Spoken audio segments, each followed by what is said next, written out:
There is a reason that you get given scissors at kindergarten.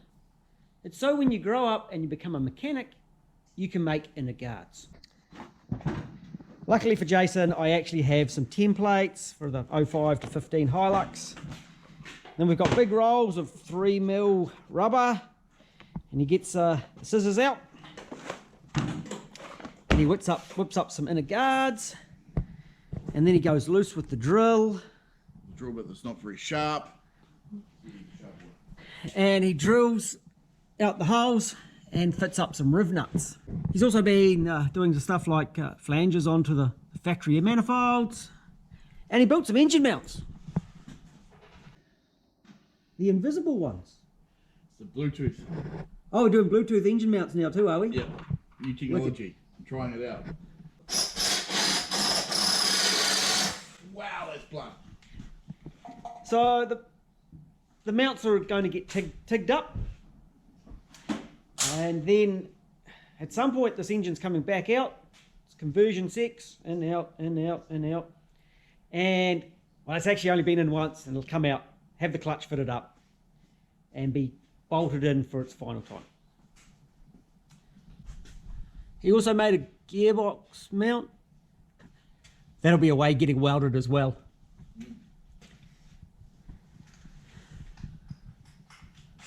On a job like this, there's lots of little bits and pieces that need to be done. Things like the clutch master cylinder is getting resized up a little bit bigger, and power steer pump rebuilt, little brackets to make, and all those sorts of things that need to get changed.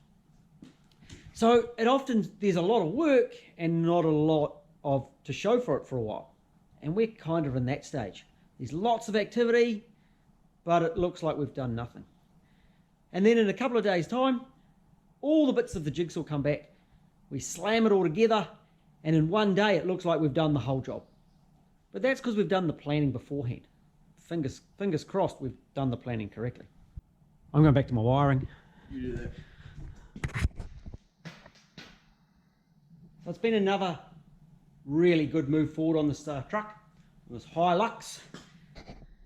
Jace got out the paint, and then he covered the rust proofing stuff and just used another zinc black across the rest of the chassis. Just gave it a light dusting. And he started working on members for a drive shaft hoop. We legally have to have drive shaft hoops up in here. So we started making a bit of a plan on that. The engine is still sitting on blocks of wood. I'm having a few days off. Jace is hammering through this. He may or he may not come and do some stuff here. We got a pretty cruisy arrangement, and he comes in, and he works when he wants to work. If he doesn't want to come to work, I don't really care, as long as the job gets done and gets done properly. I'm going to leave my GoPro on his workbench. We'll see if he has enough balls to pick it up and actually do any footage and put his voice in there. So we'll talk to you when I'm back. Here's hoping Jace keeps up with some updates. So it's perfect update weather, and it turns out Jason didn't have the balls to pick up the camera and put his face on camera and talk. Let's have a look at what he's done. He pulled the bloody engine out again. It's actually only been in and out once. There's a setup of the bearing. This is my internal release bearing setup. It's of my own design, works perfectly with the clutches I supply. This one, normally we run just a universal type hose that's in the kit. For this particular vehicle, we're going to lengthen that one a little bit. Here's our steering spacer, you can see the joiner. He'll be going to go through, and the exhaust manifolds are close to these lines here, so they're going to be changed. And we've got the bigger booster fitted. So that is a V6 booster to give better brakes. So that's getting the last go through of the engine bay before the engine goes in for the final time. As I said, he's only actually put it in once, and then it comes out just to be sorted out. Mounts are made, mounts can be bolted on, clutches bolted on, clearances are checked, and then in it goes. We managed to score a whole lot of stuff for the fuel pump and fuel tank and fuel lines. So Jason's put the fuel tank back in it. It's back in. At the same point, we put in a high flow 240 litres an hour fuel pump into the tank to make sure that this thing gets plenty of flow. The standard pumps are tiny, and they generally work okay with the UZ range, but certainly when we did LS on the last one, LS1, they ran out. And I do think that even with a 3UZ, a little bit more pump isn't going to hurt, and new. So it's going to give it a good reliable life. This vehicle's had some aftermarket headlights put in it, and I really don't like the wiring in behind it. I'm really struggling to not look at it, and I want to fix it and make it look nice. It's not actually on my list though. Down in here, there is a flywheel. So that is 10 kilos of chrome moly, beautiful flywheel, ring gears integrated into the flywheel, recessed in behind's all beautifully machined and balanced. Takes several different pressure plates, so it's got extra holes to put different dowels in, and then we put a big pressure plate on top of that with an organic plate. When I started doing UZs, I followed the instructions of the man at the time who was meant to know what he was doing. And we put it in my van. It lasted about 3,000, maybe 5,000 kilometres, and it wasn't nice, so we pulled it out. We went to the local clutch supply shop, and they set up a clutch for us. And they said I had to run a brass button to keep up with the power. So we put a good cover on it and a brass button, and it wasn't very nice on the road. So that came out, went into one of my mate's cars, that he did a little bit of sliding around the tracks and a few skids. It was perfect for that. He didn't mind it was harsh. And I went with this clutch unit here that I'm running today. So that was 2006-ish, 14 years ago. And I've stuck with these clutches ever since. We've fitted heaps of them, we've sold heaps of them, and they're really, really awesome. Unfortunately, because of weight, not easy to get around the world. But something that I really like those clutches. For the pressure plate bolts, we don't just throw any old crap in. I use some twin turbo Supra pressure plate bolts, genuine Toyota. Those ones. So they are genuine Toyota, brand new pressure plate bolts. And funny enough, I don't have any problems. Power steer pump been rebuilt. Of course, the new alternator can go back on. There's the little brake booster. And it's probably about 20 millimeters less in radius. That makes quite a difference to the braking when you swap from diesel to petrol. Jason's playing with rubbers into the mounts. I have to use the vise. You just do them by hand. Gets his big gorilla hands on and just pushes the rubbers in. See if I can. Almost good. And there's a brand new radiator because the other one was poked. And a big electric fan. Jason's also been underneath building cross members for drive shaft hoops, which we have to put in. But we'll look at that when it's up in the air. He's got other things that he's doing at the moment. I haven't done an update for a while. Hey Jace, should we do an update? No, that is a good idea, eh? You don't want to do a yelling update? Nah. How's the weather today? Pretty wet. We work in a tin shed, so it's really loud. So we're not doing an update. Except that's in the hole. So since we've last talked to you, the rain has stopped.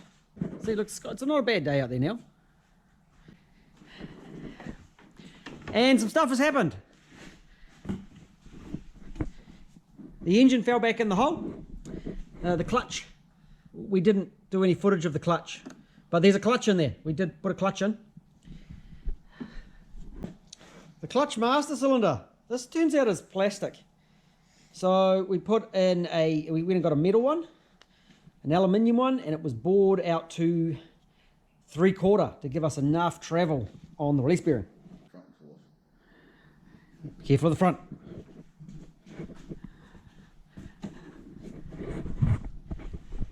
Working on the fan department, radiator hoses, that's the Bluetooth version at the moment, but we think a set of Sora ones are going to work.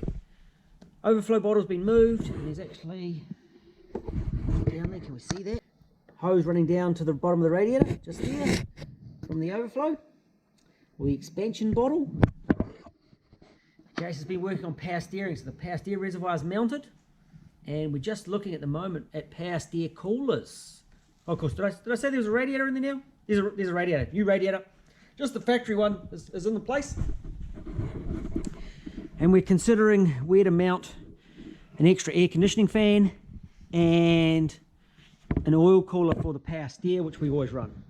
The 3UZ have got a really little power steer pump, and we see a lot of them that they fail because they get too hot, especially with slightly bigger wheels. Or my mate out in the paddock doing donuts. Didn't last very long, so an oil cooler, even it's been rebuilt, but an oil cooler tends to save them and make them last a bit better. We're kind of planning on using the factory airbox. Just a work in progress as we sit it there like that, and we spend some time thinking about it and touching it and moving it and then thinking about it some more. This one is going to use the 3UZ drive-by-wire throttle, and we'll use the factory pedal. That's nice and easy. Little stuff like heater hoses, exhaust are fitted up, air conditioning pump is fitted up. Is there a wheel to stand on? I can't stand on this side. We've covered that, we've fitted a big brake booster. Jason's actually done a shit ton of work on this job, even though it might not look like under there. He's just been plodding away, getting things sorted, making sure that's all done, and each bit is crossed off the list once we've got it to that point. And it's looking really, really good. The hose is too big. Yeah. We'll get smaller hose. I thought you'd like your hose a bit bigger. We're talking about the brake booster vacuum hose. Make sure you use the right stuff. So that's airline or air brake hose. That stuff over there for the heater hose. We use radiator hose. We use oil hose. You're gonna knock this bumper off. I'm gonna knock the bumper off. Here. So they can go back on the factory, which comes off this. So that line, the little line that comes down, is down into that. Yep. Down there, into that, into there. So that side's easy. It's this one. The other aircon line from the other side. Which is this one. Yeah, so that can come probably along here somewhere through. Yeah, there's holes. There's actually holes here. Okay, yeah, so that'll work for aircon. So if you use, does it have a bit of an extension or not? Here, we'll have fittings for that. So if we put a power steer cooler here, and you put a fan here, we probably should give that aircon radiator a very bit of a clean, eh? Yeah, I was going to do that before I actually put it in the hole. Yeah.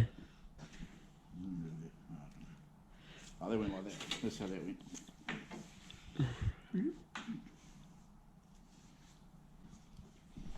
And so power steering, we can run along that chassis rail. Yeah. Run along the chassis rail. Yeah, easy. It comes. And it can loop around. Well, it's just going to come here, up to here. Yeah, so that's easy for that side of things. Yeah, so up and around. And We then I should was thinking out of the cooler, up here, in, down, and then back round, and then they'll just loop around and come back over to this side. Yeah, easy. That's power steer cooler. Let's add a bit of a rub on there, eh?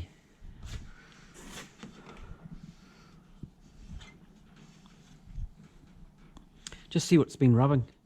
It's well clogged. Hey, look at how much. Good farmer truck. Beauty. Oh, hello, miss. Hello, miss. and yeah, just a 2-inch extension, just 50. Do a measurement, or the cut and weld technique. Either is fine.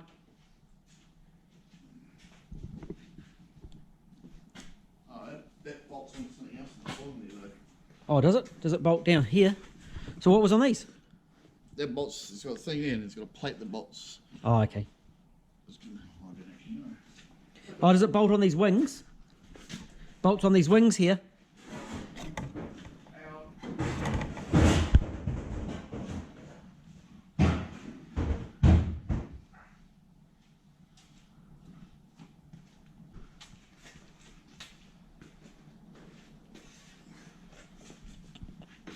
Why'd you put a body lift in it for? There's bolts in here.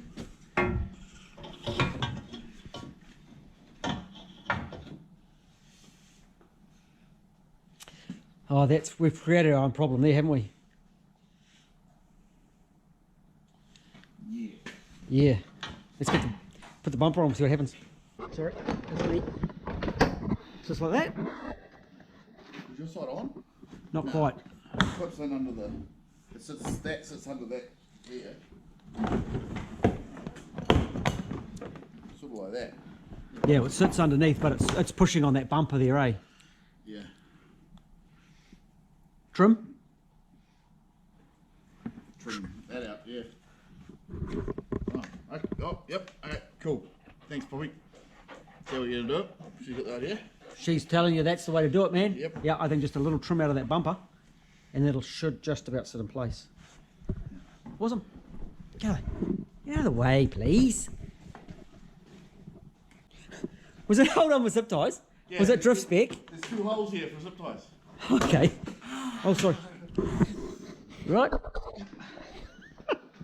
Oh, that was a good one.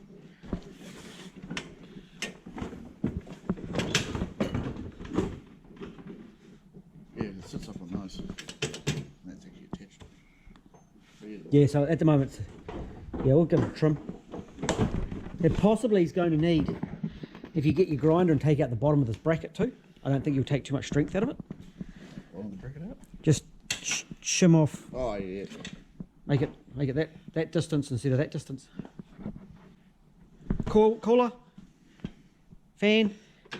Don't forget that piece. 12 inch? 10 inch? 12 inch. 12 inch should fit, yeah. Are you actually going to put a fan in there? Yeah, let's put a fan there. Just that backup. Aircon fan.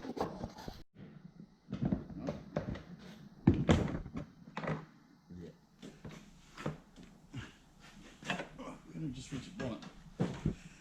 You know, it's on a hoist, eh? We could take the back wheels off and drop it. No, let me just lift those heavy things back up.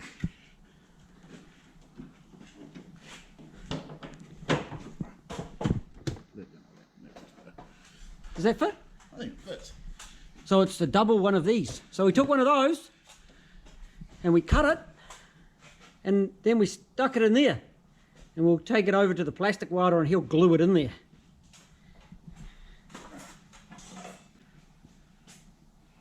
It's quite well stretched. I've got bigger hose clamps. Cool. Might need one. I'm pretty sure I bought some really big buggers. Might need one because that's quite stretched. Like that? Oh, might be too big, eh? Look how big that. That might be too big. Considering that's the size it was, and I need to go a little bit bigger. So you look too big. I think that one's going to be too big. Mm. So I give that one a trim. And I do that one. We'll give. Alright. Well, you reckon I welded in plastic weld that? I think what you need to do, wait, before you go any more, or go do any more grinding, can you actually put some bolts in that airbox? Bolt there, because you, just to confirm it does fit properly. Do a proper test fit. So we've managed to destroy the workshop again. Not on the Hilux, we were doing a mate's boat. and it's testing us. But the Hilux is going really, really well. Let's have a look at what Jason's been up to. Did we talk about hoses? Yeah, we talked about it. This hose isn't sitting. I actually ordered brand new hoses because when we're doing a conversion, we're not going to put second-hand hoses on it, because that's kind of just dumb.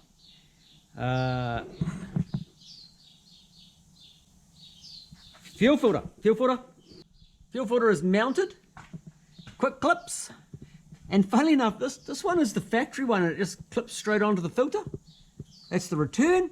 Jason's changed the hose there, put another bigger clip onto it. And then this one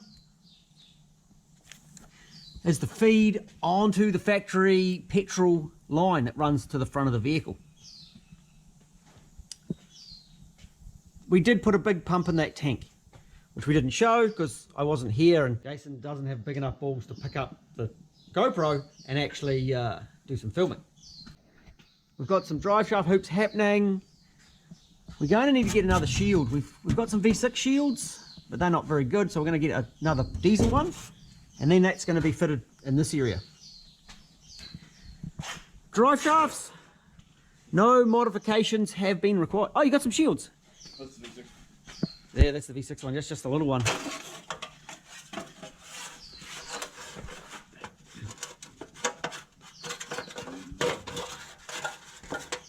It's not the worst.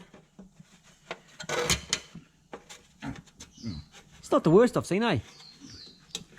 Pity the bolt holes don't line up fully. We might even get away with that yet. We're going to do something with the heat shields because there's going to be exhaust where there didn't used to be exhausts. Modify that. There's another bit here too. That goes up the firewall. Yeah, there's a bit that goes up the firewall. You can see we've got the 2-bolt flanges on the headers for ready when we do exhausts. There's a bit of clearance between the steering shaft, but not a lot, and that's why we've used the factory 3UZ headers. Engine mounts are in, bolted in, nice and firm, so the engine's sitting like it should. And we can check our clearance. I don't have any bananas, so we're going to use our hands. So here's our clearance, sump clearance. This hose really wants to come out, eh? So we've got good sump clearance in here to the steering rack. That actually would fit a banana just fine.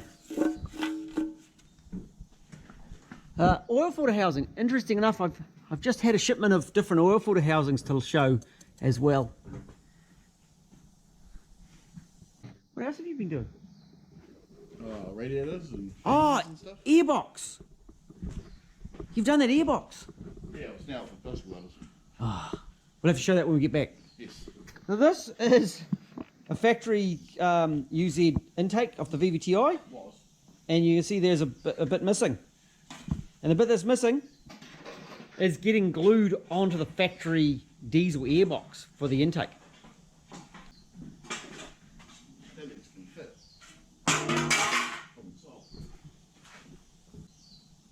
I think the next thing he's going to do is some power steering. Hopefully he bought a power steer cooler. And did you forget the power steer cooler? Yeah. That was the other thing at BNT. Yeah, that was the other thing, you need to buy a power steer cooler. Yeah. It's really hard to fit a power steer cooler when you don't have a power steer cooler. Yeah. Oh well, I'll get it tomorrow because I'm over there. Or we can get it couried out. So he's going to do some power steer lines and possibly look at some alternator wiring, because the alternator wiring will run under the front of this engine and up that way. We have the magic box of power steer hoses.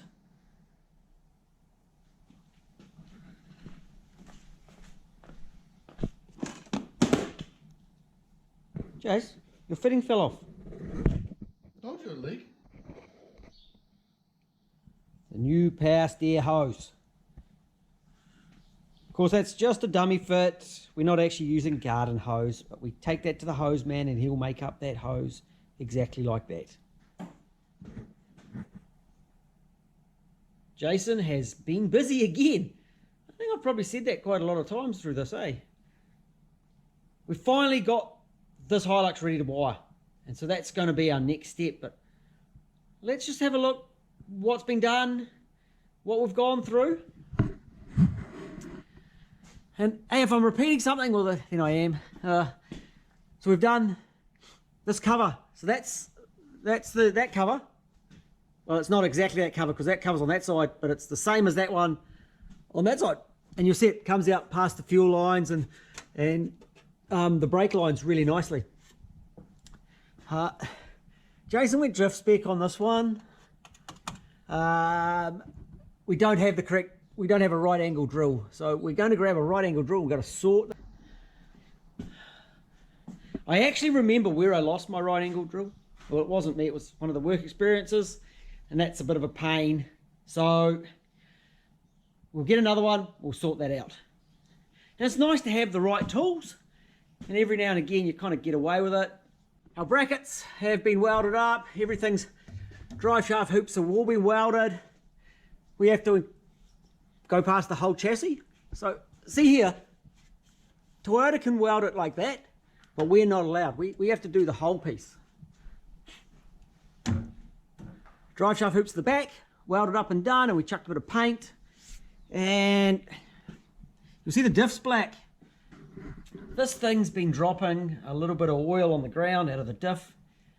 I talked to the customer, it wasn't going to last. It was going to drip all the oil out and then it was going to explode. So axles came out, checked, new diff gasket, back together.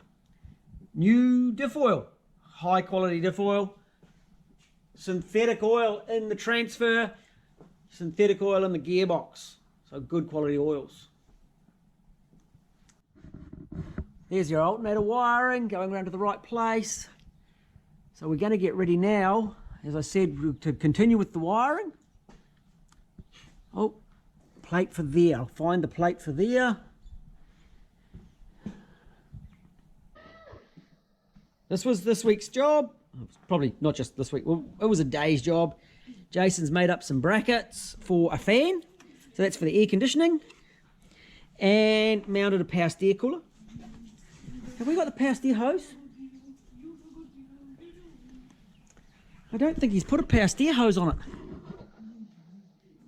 No, no power steer hose yet. That is getting made up as well. Charcoal canister has been fitted. A little bit of sorting to do there. Oh, and a dipstick. Apparently that's quite important. There's the airbox back from the plastic welders, all ready to go on. But of course we're going to do some wiring instead. But that's kind of looking factory.